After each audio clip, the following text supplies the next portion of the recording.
picture his smug face. It's frustrating. It makes me angry. I pulled over at a convenience store, wondering what to do when my phone rang. Hello? It was a call from someone I saw every day. The content of the call was surprising, but I didn't need time to think it over. Understood. I'll be there right away. Please wait for me. No more doubts. Let's make him truly regret this. Hours later, I found myself in my favorite apron, cooking dinner in the familiar kitchen as usual.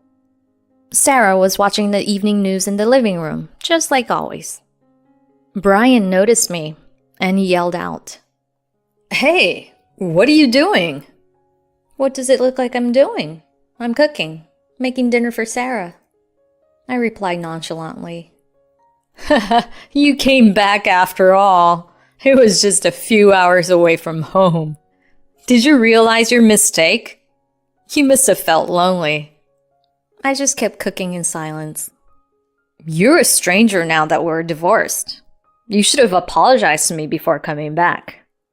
Annoyed by my silence, he grabbed my shoulder and snapped. Are you listening? Calmly, I said, assaulting a stranger is a crime, you know. Then you're guilty of trespassing. I'm here on business. Business? Yes, your mother hired me to do household and caregiving work. What? Is that true, Mom? Sarah explained. I called her and asked for help. Why would you do something like that? She's a stranger now. What are you talking about? You were the one shaken up when she left. No, I wasn't. He stammered, his face turning red. Sarah smirked. Since she's a stranger, I have to pay her properly for her services. What? Pay her? Why was he so surprised? It was his own fault. After I left the house, he told his mother, I won't help you around the house. Think of it as part of your rehab. You need to move around or you will end up bedridden. As expected, he wouldn't actually hire a professional caregiver. Eventually, he declared, I'm tired, and locked himself in his room. That's when she decided to give up on him. It was a wise decision. Then she called me. I don't want to interfere in marital issues, and I'm not against the divorce, Sarah said calmly, without blaming me for leaving. But I am upset by my son's arrogant behavior and his lack of effort. Yes. Molly, can you help me with something? What do you need? I'm thinking it's time to teach him a lesson. You mean to discipline him strictly? Yes. Since her stroke, Sarah had become more reserved, but now she seemed lively for the first time in a while. Perhaps she had been gathering her strength. You must be fed up after all he's said and done. Definitely. Leaving can wait until after you've had your payback. And so I was hired to do household and caregiving work for as long as she felt necessary. The payment would use up all her secret savings. Brian trembled as he protested. That's ridiculous! It's a ripoff! Oh, but that's the amount I decided on, she replied. I nodded in agreement. Mom, she left the house because she couldn't handle the housework and caregiving. Really? I couldn't handle the housework and caregiving? That's rich coming from him. I absolutely will not pay. Well then, since there's no work for me, I'll be leaving. Sarah quickly stopped me. That would be a problem. Then who will do the housework and help me? He couldn't say he would. Of course not. All he does in this house extends to eating the food prepared for him, using the bath drawn for him, and sitting back to complain. Nothing else. Sarah glared at her son. No matter what you say, I want Molly to take care of me. I've given her my savings to use as she sees fit. I'm grateful for that. First, I'll buy a cell phone for you, have handrails installed throughout the house, and I also want to get the caregiving bed you've wished for. No, that's my money, Brian protested vehemently. Sarah then frowned. What did you say? Say it again. I'm saying it's a waste. It's my money that's getting spent. She was speechless with disbelief. What's with your face? I'm only speaking the truth. Her savings were his money? He's like a typical bully who thinks what's yours is his and what's his is his own. He would abandon the caregiving of his mother who raised him, yet claim, it's my money? It's a waste, you said. She repeated in a tone I had never heard from her before. I see how it is. I've been patient because I didn't want to become a nagging old woman, but I've made up my mind. I'm going to speak my mind clearly. What do you mean, Mom? You're pathetic. What? You have a big attitude and no gratitude towards your family, always thinking everything will go your way. Seeing a grown man flustered by his mother's scolding was indeed pathetic. When did you become such a person? Calm down, Mom. I haven't changed from the old days. You might have forgotten, but I haven't. You haven't forgotten what? When I was struggling with my tyrannical husband, you were always there to protect and help me. I was happy then, thinking that was the real you. Or was that just an act for the inheritance? 10 years ago, my father-in-law, who has since passed away, was an absolute tyrant. He was the epitome of a stubborn and selfish old-fashioned father. My husband often endured his unreasonable beatings. In his younger days, he even raised his hand to Sarah and would routinely throw and break plates when angry, as if it were nothing. Just thinking about cleaning up after that gives me chills. Since I married into this family, I've been called slow and useless more times than I can count. Brian always hated his father for this and protected us. He used to be kinder back then. His father was even stingier than he is, vowing to take his wealth with him to the grave.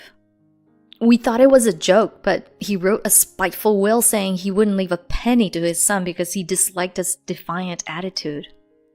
As the eldest son, my husband felt his pride and patience trampled on and was outraged.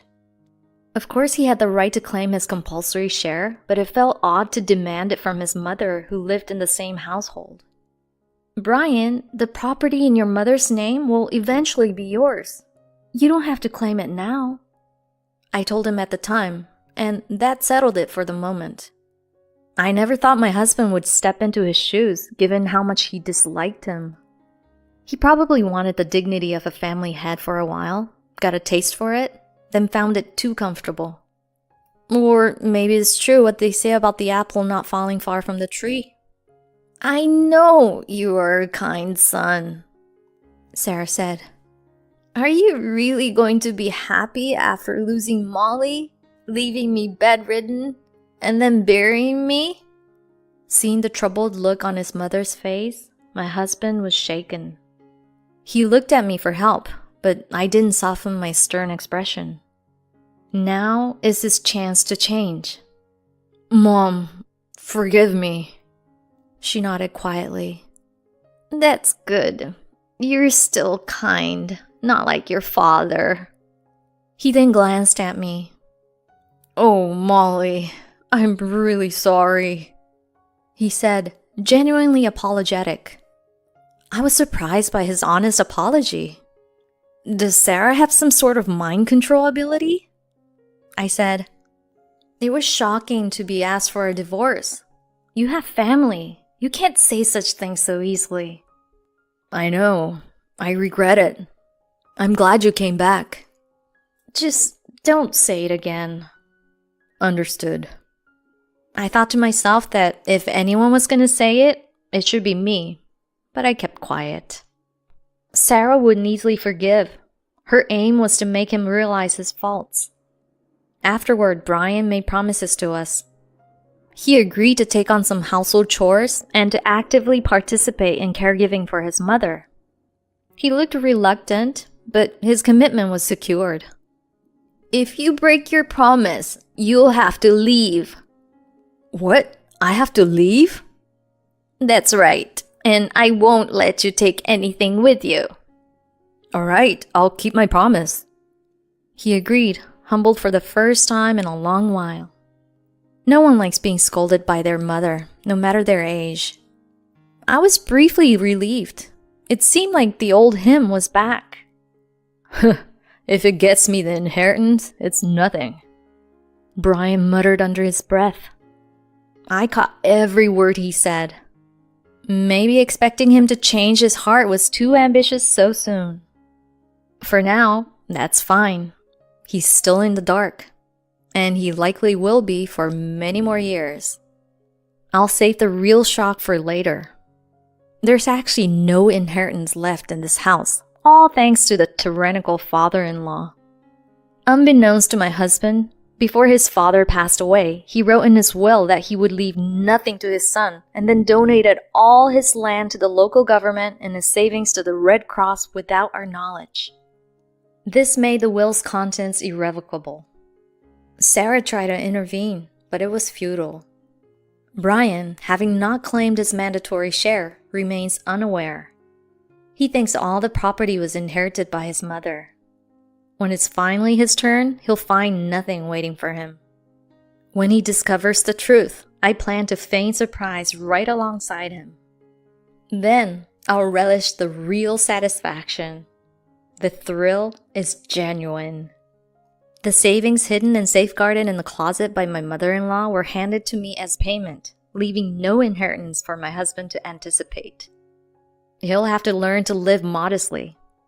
Now that he's promised, I hope he keeps up the effort for our family's sake.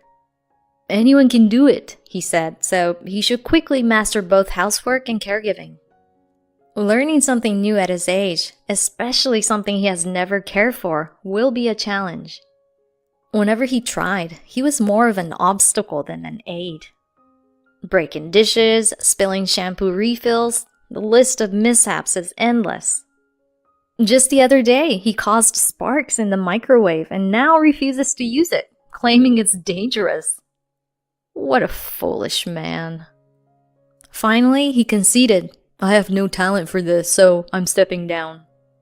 When I heard this, I said, your father was also a man who couldn't keep his promises, which was troublesome." "Come on, don't lump me in with them." Mentioning his father makes him more manageable. "It's difficult to teach you. You need to learn faster, you know." "Oh, okay." Don't think you can just quit. It's pathetic to give up after just a few days. Think about how long I've been at it. We still have a long way to go. While having the handrails installed, we also updated the floors to eliminate steps and ensure smooth wheelchair access. "Use it well," said Sarah, and I paid for it with the money I received. Although he was initially against it, experiencing life as a caregiver has shown him how much easier it is with handrails.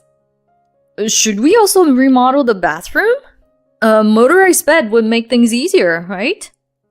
Next time, he'll pay. He won't have grounds to complain anymore.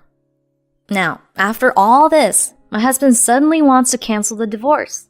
But that's a problem, because the divorce papers were never filed.